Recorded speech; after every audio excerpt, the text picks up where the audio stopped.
My goodness guys আমার ভাই viral অমর TV ইউটিউবে লক্ষ লক্ষ সাবস্ক্রাইবার আছে, ফেসবুকে মিলিয়ন মিলিয়ন ফলোয়ার আছে। আপনারা সবাই চিনেন বাংলাদেশের। আমার ভাইয়ের ফেসবুক পেজে একটা সমস্যা হয়ে গেছে, একটা ইস্যু জনিত সমস্যা চলে আসে। ভাই আমার কাছে আসছেন, অবশ্যই সেই সমস্যাটা সমাধান করে দেব। আর ভাইকে তো সবাই চিনেন। ভাই আপনি কিছু বলবেন আমার অডিয়েন্সের উদ্দেশ্যে? তো আমি চলে আসলাম সিলেট বিয়ানীবাজার এই ভাইয়ের কাছে, কারণ আমার পেজে কিছুদিন যাবত পলিসি ইস্যু আসছে। আমি এই মাসে প্রায় 1,20,000 থেকে 30,000 টাকা আর্নিং করতাম, যেই টাকাটা কিনা ফেসবুক কোম্পানি পলিসি ইস্যুর কারণে অফ করে দিছে।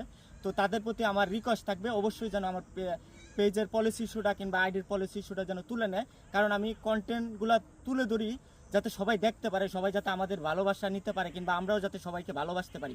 ফেসবুক এভাবে যদি এতটা হার্ড করে ফেলে তাহলে তো আমরা কাজ করতে পারবো না। হয়তো বা এখানে আমি ভুল কোনো একটা ক্যাপশনে লিখে ফেলছিলাম যেটা আমি জানতাম না। তো অবশ্যই আজকের ভিডিওতে লাইক কমেন্ট করবেন, কে এই সমস্যায় পড়ছেন অবশ্যই জানাবেন। আর অবশ্যই আপনারা ফেসবুক ইউটিউবে যারা ইউটিউবের কন্টেন্ট ক্রিয়েটিং করেন, ফেসবুক ইউটিউবের পলিসি গাইডলাইনকে মেনে চলবেন, সম্মান করবেন। আমি অবশ্যই ডেফিনেটলি এই যে ভাই দেখছেন, ভাইয়ের আপন মানুষটা বাইকে ছেড়ে চলে গেছিল, এটা তো সবাই জানেন। ভাইয়ের কান্না সব বাংলাদেশের যারা অডিয়েন্স দেখছে কান্না আবেগ আপ্লুত হয়ে গেছিল। আজকে ভাই কিন্তু এই ফেসবুক ইউটিউব থেকে লক্ষ লক্ষ ডলার ইনকাম করতেছে গাইস।